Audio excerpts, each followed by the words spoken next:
As we inch closer to the 2025 NFL Draft, building our Locked On 49ers big board, going up the middle with our prospects today. Harold Fannin Jr., tight end, Xavier Watts, safety from Notre Dame, and Jihaad Campbell, linebacker from Alabama. Are they fits for the San Francisco 49ers? Where will they go in the NFL Draft? On today's Locked On 49ers.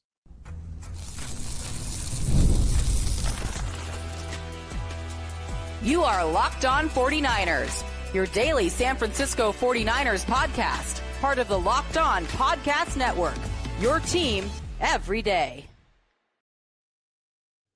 Welcome to Locked On 49ers. Brian Peacock and Eric Crocker at BD Peacock at Crocky209. Thanks, everybody, for making us your first listen on the Locked On Podcast Network, your team every day. Love our everydayers. Hit the thumbs up if you're on YouTube. Let us know you stopped by. If you're new to the program, welcome. Please pause right now and hit subscribe. Helps us out tremendously. Helps others like you find this show.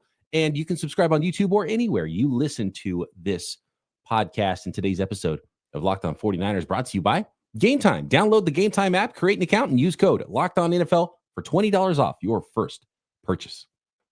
All right, Croc, before we get going, is there something you wanted to declare, something you wanted to say about these prospects we're going to break down on today's show?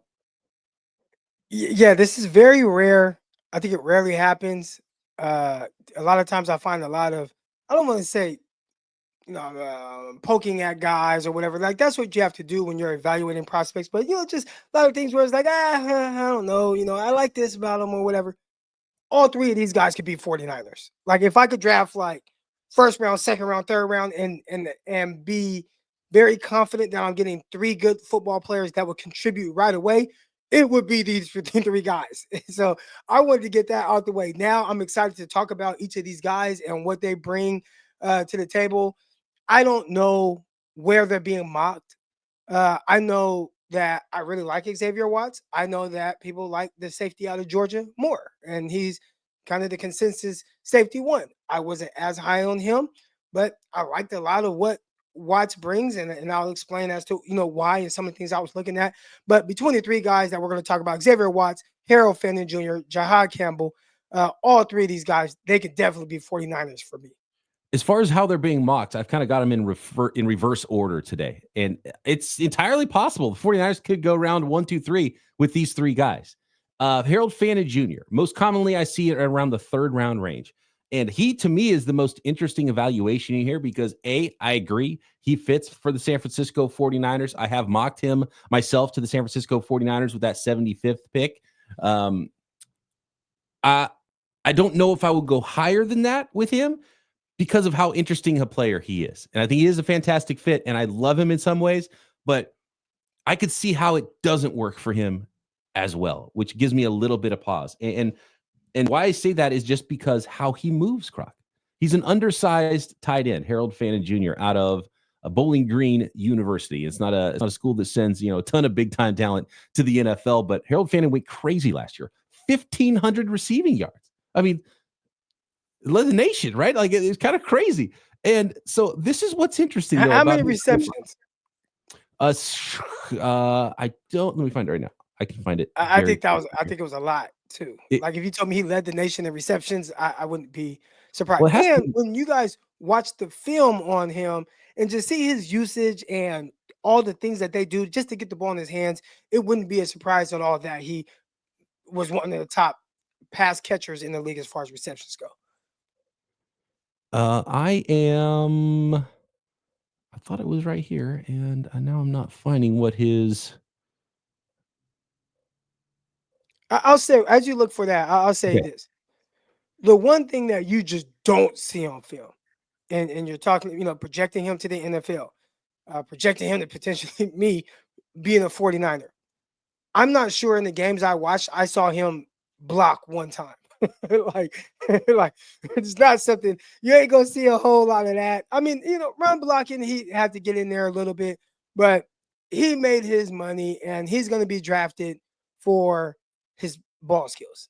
And one thing that jumped out to me right away was terrific ball skills. Just putting himself in position to catch the ball, really good hands. Catching the ball in traffic is really good. Catching the ball away from his body, really good.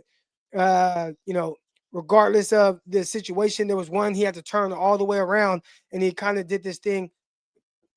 high school kids, right? They'll be running in one direction. If the ball's thrown behind them, they'll keep moving in that direction and just reach their hand out to attempt to catch the ball, but they end up just kind of slapping it down.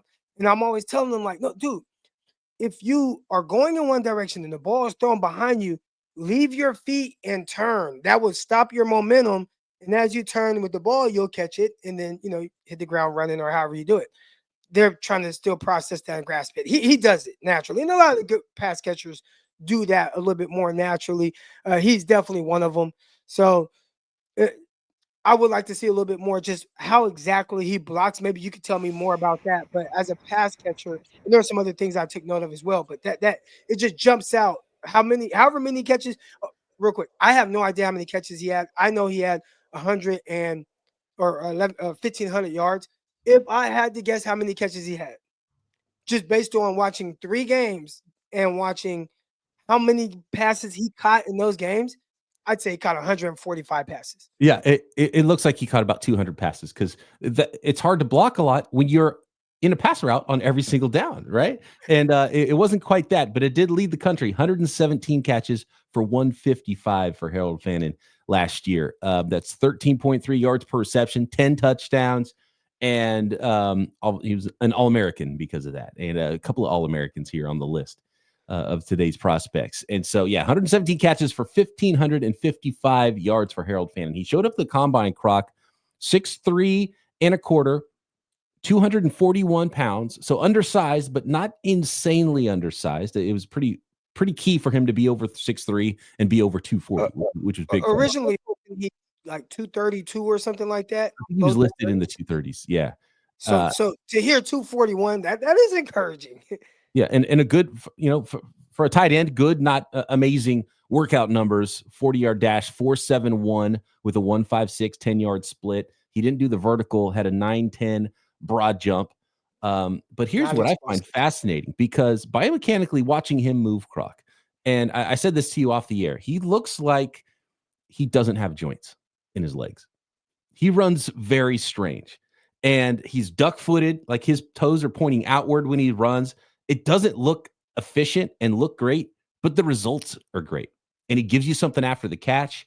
I don't think he's still going to be that, because being an undersized tight end in the NFL, if you're a move tight end and your main thing isn't being that wide tight end that's blocking all the time, if that's not your main thing, you've got to be someone who's quick and gets open and savvy. And he's definitely savvy and gets open, but he's not quick in the way that Travis Kelce is quick and smooth and getting open in small areas. That's not how he excels. He can get open on some of those routes, but that's the pause I have with Harold Fannin, just because of the way he moves, and he's not necessarily the quickest with those shorter to intermediate routes. But he did throw down a 6.97 3 cone. He did everything at the combine, which I love. 6.97 3 cone, a sub 7 3 cone is really good and shows change of direction. 20-yard shuttle, okay, 4.39.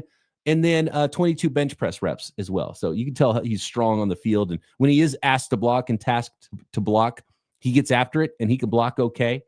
But it just the way he moves, he's a very interesting prospect for an undersized tight end, a move tight end.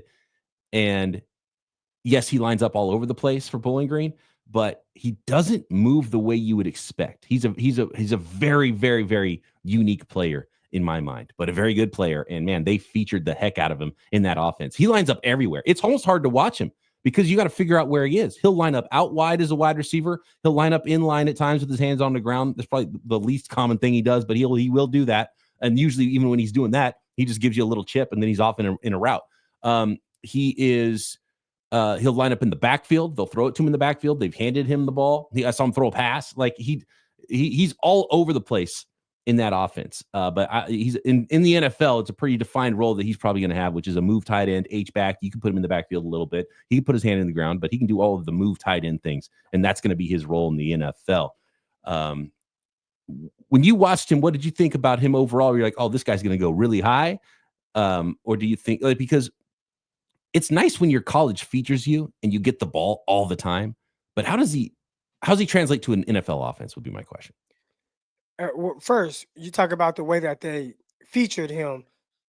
When I'm talking about the 49er players and different ways to get the ball in the hands of George Kittle, get the ball in the hands of Brandon Ayuk. Maybe Kyle Shanahan should watch some Bowling Green film and just say, you know what? How the hell did this tight end catch 117 passes for 1,500 yards? And just see how he was utilized. Mhm. And I mean, just, hey, okay, it's 3rd and 5. All right, we're going to throw it to him right now in the slot. He's going to catch. He's going to pick up 7 yards. Okay, it's 3rd and 3. All right, we're going to run what I call, well, it's an air raid reference, but why stick, right? Where is you run it 4 yards upfield and then you push kind of to the soft spot and boom, we're going to throw it to them. They did everything possible to just say, hey, anytime we need something, we're going to look for him and we're going to put him in a position to win. They ran a lot of, like, it'll be a screen, tunnel screens, bubble screens, pick plays, a lot of shallows, where he's running all the way across the field and guys are getting picked off. So they did a lot of things where he didn't have to do a lot of the work. But even at times where, he did have to create some separation, he was able to kind of give you a little bit at the top, find that open spot, boom, ball on them, because the quarterback is 100% looking to him first. And I thought he excelled in that role. I like that you talked about the run after catch, because he was a little more fluid in space than I was expecting to see, where when he's out in the open field, he could make guys miss. Like, he'd make safeties miss and pick up more yards after catch. So, is he a yak, bro? I won't go that far, but he's definitely someone who has that type of ability. And the person that really jumped out to me, where, maybe didn't run the fastest 40 time, but kind of similar build. Is he big enough to be a blocking tight end? Isaiah Likely, the tight end that went to Baltimore, and he fell to the 4th round for a lot of those reasons. It was projected to be more of a round 5 or 6 type guy. And I'm like, man, this guy has tremendous ball skills coming out of Coastal Carolina. Like, what is the issue? Well, when I watch Fannin, I see a lot of Isaiah Likely. And I think Isaiah Likely, if he had to be more of the lead guy in Baltimore, we saw him when Andrews went down and Likely started playing very well. He did some good things. I think Fannin can kind of do some of those things as well. And if you're telling me he comes in, he's tight end too. Yeah, he's not a blocking guy, but he's more Delaney Walker and Vernon Davis, right? Oh, I wouldn't have any issues with that at all. Jordan Reed is a Kyle Shanahan guy that's worked in the past for him. So would he be into that? And there's still a need for that position. Could he be the guy that transitions into even a Kyle Juszczyk type of role after Kyle Juszczyk exits the team now 2 years from now and not this year? But interesting player, Harold Fannin. Like him a lot. Love him in the 3rd round range. I don't think I'd go into the 2nd round, and I don't think he's going to last past pick 100. I would guess, just because of what he can bring to the offense, and teams are going to like what he can do. But also teams aren't going to draft him super high thinking he can be a tight end 1 right away just because of the blocking stuff. And so that's why he's going to fall a little bit, because he's going to be a sort of pigeonholed into a tight end 2 role to start his career. And what that career would look like, I don't know. But I like him for the San Francisco 49ers in the 3rd round range. That is Harold Fannin, tight end out of Bowling Green. What about Xavier Watts, safety from Notre Dame, and Jihad Campbell, linebacker from Alabama? Next.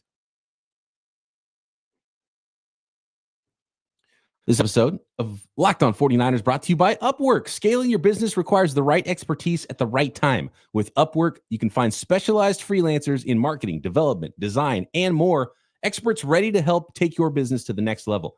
Upwork gives businesses flexibility by connecting them with top freelance talent across multiple industries, including IT, AI, web development, marketing. Whether you need extra hands for a project or a long-term partner, Upwork makes hiring simple and affordable. And finding the right talent is so important. If you need help with, say, a marketing campaign, Upwork can connect you with a freelance expert who delivered in the past incredible results. And posting the job is free and simple. And within a day, multiple candidates qualified for the role to choose from. Cost-effective, growth, so many ways that affordable top-tier freelancers can scale and help your business efficiently. So visit Upwork.com right now and post your job for free. That's Upwork, UPWORK.com, Upwork.com, to connect with top talent and grow your business today. This episode is also brought to you by Game Time. It is the place to find last-minute tickets, and really the place to find any tickets for sporting events, for concerts, for comedy shows near you. Imagine watching your favorite team live, feeling the energy of the crowd, and witnessing unforgettable moments. There's nothing like experiencing a big game in person, whether it's college hoops or Major League Baseball that is getting going now. It's my favorite way to use Game Time is go see the San Francisco Giants. That's where Game Time comes in. I've used it for concert tickets as well, and a new feature, Game Time Picks. Curation makes it easier to find better value, especially for big event tickets to sports, concerts, comedy, and theater near you.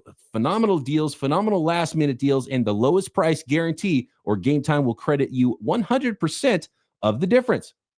So take the guesswork out of buying tickets with Game Time. Download the Game Time app, create an account, and use code LOCKEDONNFL for $20 off your first purchase. That's LOCKEDONNFL for $20 off. Download Game Time today. Last-minute tickets, lowest price, guaranteed.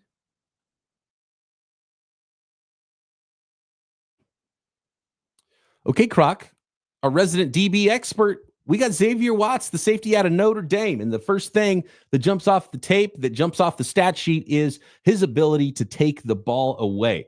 And Xavier Watts had 12 interceptions over the course of the last 2 seasons. He had 7 interceptions. Excuse me, I think it's 13. Oh, was it 13? I thought it was 7 and 5. Was it? He might have had one in the playoff that didn't get counted. Okay. I've seen the number 13. Either way, 12, 13, whatever you want to call it. I thought the 49ers were getting a playmaker in Jair Brown. This is like playmaker to the maximum power. No doubt. And so exact. And again, you talk about fit for the 49ers, like exactly what they need. What do they need right now to complete the back end of their defense? Well, they need somebody who is instinctive, can play the deep middle of the football field in the free safety type of a role that could take away the ball, right? And give you some range on the back end. And that's exactly who Xavier Watts is. We'll talk about a lot of his pluses and minuses and go through the scouting report here. But one thing that I'm interested with Xavier Watts is he did not run, and I'm going to double check here, but I don't think Notre Dame's had their pro day, right? Because he didn't run at the combine. And when you watch him play, he's athletic and he's fast enough on tape, but I don't think he's a burner either. He's 5'11 and 3/4, so just under 6 feet, 204, and didn't do anything at the combine. That's the one hang up for his draft stock. Now, I think he's fast enough, but how fast is he? Especially if you're playing, cover 3, you need somebody in that deep middle of the field.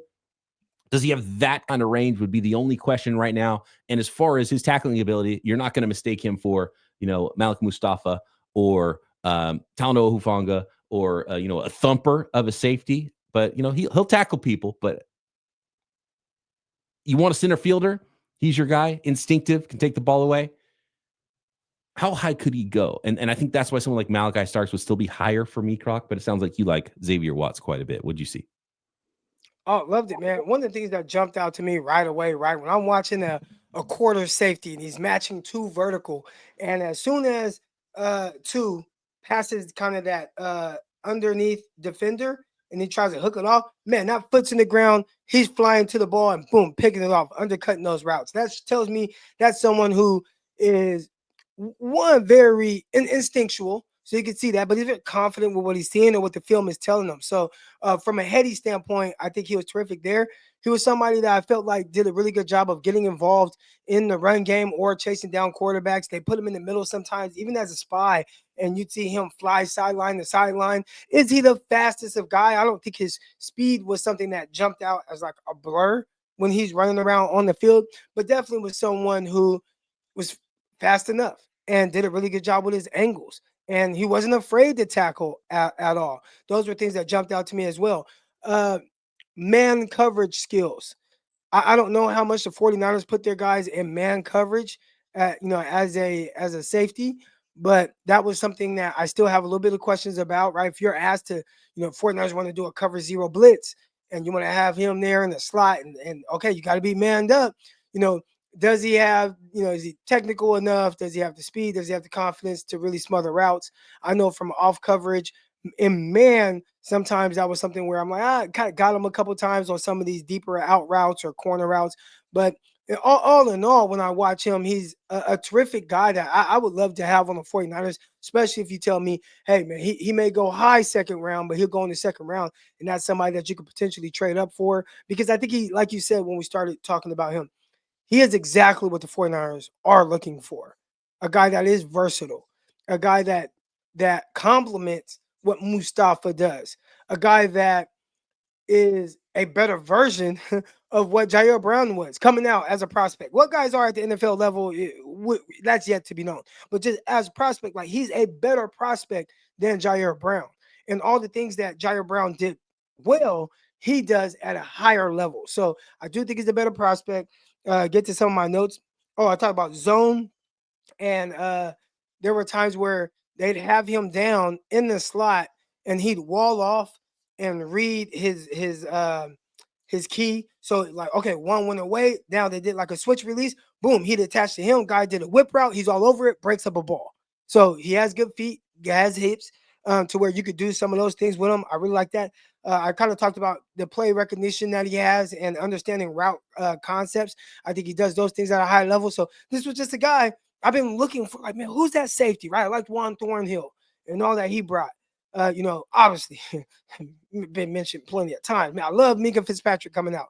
Really like Derwin James. I'm not saying he's Derwin James or Minka, but he's definitely closer to a Juan Thornhill type of prospect. And he's a guy that went second round.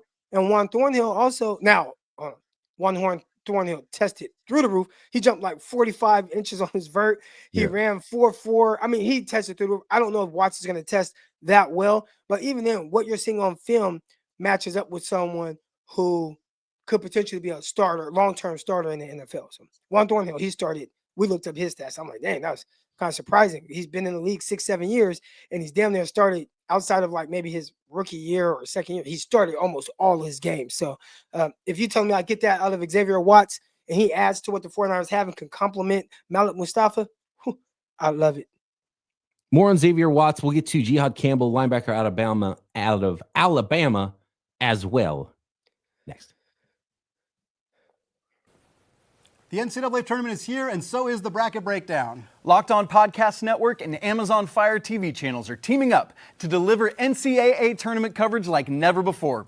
Watch studio shows featuring former players and Locked On's local experts as they guide you through every upset, buzzer beater, and bracket matchup. Stream it all for free on Amazon Fire TV channel. Search Bracket Breakdown to see it all for free. It's your team every day.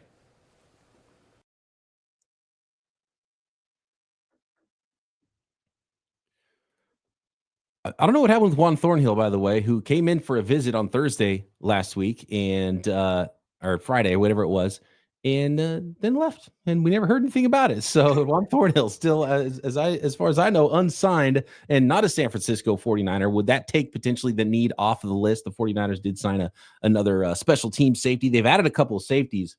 Do we think they're done? I don't know if I think they're done, and that's why I have mocked Xavier Watts to the 49ers in the second round. I think the second round range is correct for Xavier Watts. Former wide receiver, by the way. He went to Notre Dame as a wide receiver, then converted to safety. So no shock that he's got those ball skills at that position. And it's the instincts, Croc, in coverage, understanding what routes, understanding what's happening in front of him, jumping in front of balls, getting his hands on footballs. And even as a run defender, like there are plays where like a quarterback rolls out and then he's a deep safety and the quarterback rolls out and he just instantly triggers, is on a beeline to come down and catch the quarterback before he crosses the line of scrimmage. And it's like that quarterback could roll out and throw over the top, but like he understood that the quarterback wasn't in a place where he was going to throw or going to be able to throw because of whatever routes were happening around him or whatever the body language of the quarterback was. And to see him seed things is pretty special. I think he's really good in that regard, and it's his superpower.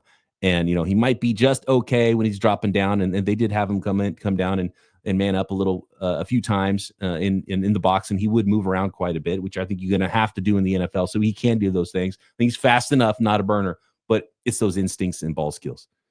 And so, like a Jesse Bates is probably the player I would compare him to if you're really hoping that's what you get, a guy that can take the ball away in the NFL. Like him. So we got round 3 and round 2. The trifecta. Round 1, Jihad Campbell, Croc, linebacker out of Alabama. He can give you a little bit of everything. And looking at the PFF grades for Jihad Campbell, Croc, he's awesome against the run as far as his grades go. He's great in coverage, and he can rush the passer. And I was kind of shocked seeing him sometimes. Like, I don't know what's with all these linebackers that are really good pass rushers right now in college football. And there's a ton of them in this draft class.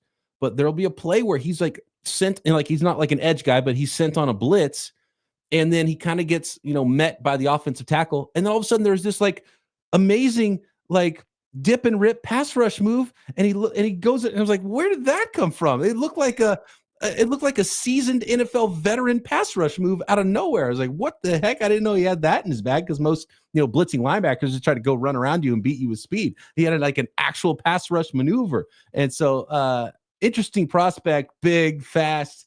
To be honest with you, a lot of 49ers fans would probably look at his height, weight, speed and be like, Jihad Campbell, 4.52 in the 40-yard dash at 6'3", 335 pounds. That sounds like another linebacker that currently plays for the San Francisco 49ers. Frank Warner.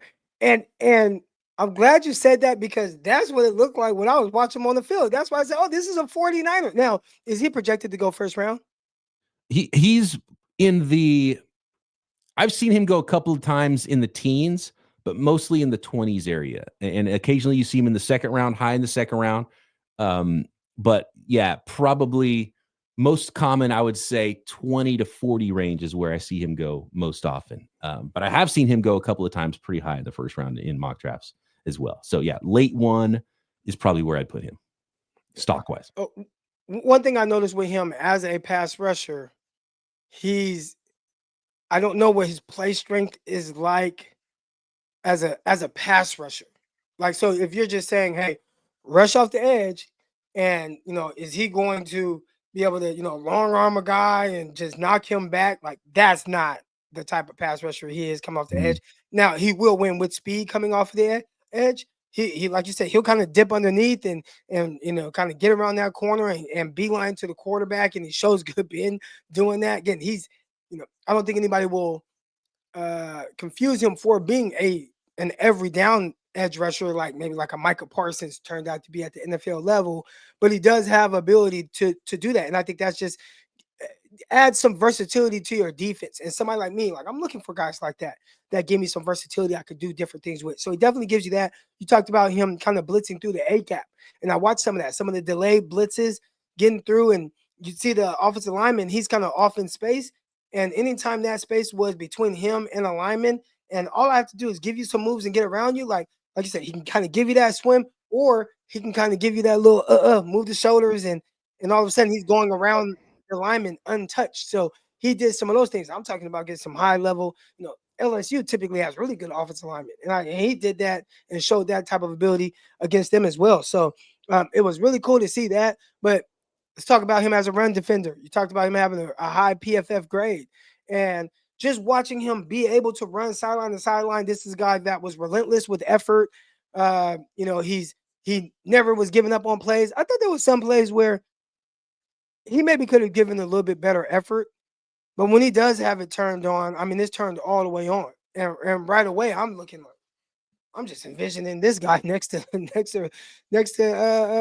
Fred Warner, and what that would look like, almost like what it would look like with Reuben Foster. Now, I think Reuben Foster is a better linebacker prospect, and the only reason why he slipped to the end of the first round was because of the kind of the off the field things and the the medical thing and all that type of stuff, right? We don't need to go back in history on Reuben Foster, but there are a lot of 49er fans as they watch this right now that will say, "Oh, the 49ers, they won't draft a Alabama player because they don't trust Saban." Saban was very upfront. He had to be upfront with them because he was upfront in the media on what Reuben Foster was. He used the word, and I don't even know what this is, but he said, if you're looking for a candy striper,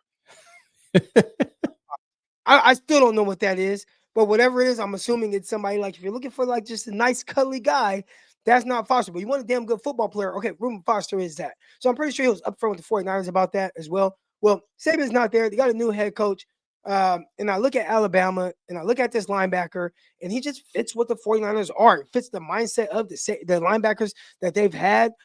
He's going to hit you. He's excited. I watched him in man coverage, especially on the goal line against LSU. He's guarding Lacey, one of their best receivers, and he runs a legit route, and they target him. I mean, they're looking that way the whole time, and he breaks up that ball on the goal line. I'm like, man, talk about a versatile linebacker that's showing that he can win at every level for your team. I mean, this is a guy that I walked away saying, again, like all these guys, all of these guys can come play with me. Let me know where they're supposed to be drafted, and I'll try to figure out how to get to those spots so I can draft these guys. If we're looking at Jihad Campbell and he's more of a late teens, okay, can I trade back to 15, 16, get a couple of picks, boom, get him. And then let me trade up to get Xavier Watts if I'm going to have to, and I could probably stand pat and draft Harold Fannin Jr. And now I have 3 guys that are not O-line, D-line. 49er fans may be upset about that, right? You're not getting better in the trenches, but I'm getting some really good football players that fit exactly what we do. I think Watts will be there at 43. Fannin at 75 feels just about right for him. Jihad Campbell could get towards the second round where you would maybe even trade up for him potentially, but probably he's going to be a first-round guy, I would think, and probably the first true linebacker off the board as well in this NFL draft. And to be honest with you, I wouldn't be against it after a little trade down. Jihaad Campbell, Xavier Watts, Harold Fannin get an extra pick as well. It's a possibility. Needs at every one of those positions and really good players here. There's a lot more linebackers we're going to look at, Croc. So maybe you'll find. And here's the other thing with the linebackers is it's not the greatest linebacker class. So would the top guys go fast, knowing that teams don't like the rest of the class? That could be a part of it. But there is a couple of the linebackers we got to look at here that could be fits for the San Francisco 49ers as well. Not a ton of safeties in this class either. But there is a lot of tight ends, and there's a lot of different ways the 49ers could slice this thing. I think in the first round, you got to go D-line, though. And if not, you got to go offensive tackle. Could you go off-ball linebacker in the first round? I don't know. Jihad Campbell is a fun player, though. There's a lot of disagreements about Jihad Campbell, though, I will say. Some people really love him and are like, oh, he's a top half of the first-round guy. And some people are like, oh, I don't like him at all. He's kind of a second-round guy, and he's like my second, third linebacker in this class. So that's interesting. But just his ability to do everything and versatility, height, weight, speed, it's hard not to like Jihad Campbell, man. And I think there's plenty of instincts there as well as a football player, too. So I'm not sure what there's not to like about Jihad Campbell. I'm sold on all 3 of these guys. And again, if the 49ers are picking in the top 10, we'd be having a different conversation. But they're picking that, right outside of the top 10, and we're talking about a guy who we're not exactly sure where he will go, but he fits the kind of the mold of what the NFL is trying to go to at the linebacker position. You got a tall, big guy that can run and he can cover, and and he's and he can pass rush as well. And again, give you that versatility. So I'm not sure, and maybe because when you watch 3 games, maybe somebody else watched them against South Carolina, and then maybe he wasn't as good, and they're like, what the hell are people thinking, right? So you could watch some of those that may change your mind on a guy or kind of show some issues that a player may be having. But so far, what I've seen from really all 3 of these guys were a lot of things where I could see exactly how their game translates to the NFL. More prospects to come as we build our Locked On 49ers big board for the 2025 NFL draft to get you all prepared for the big event here in about 5 weeks. We're getting closer to April. Thanks, everybody, for making us your first listen on the Locked On Podcast Network. Your team every day. You want some more NFL draft conversations? Check out Locked On NFL Draft right here on the network. There's 200 podcasts at Locked On now. So your team is covered no matter the sport, college hoops. You want some action on that with your podcast life, you can find it as well. Make sure you subscribe here to Locked On at 49ers as well. Croc and I back tomorrow right here, Locked On 49ers.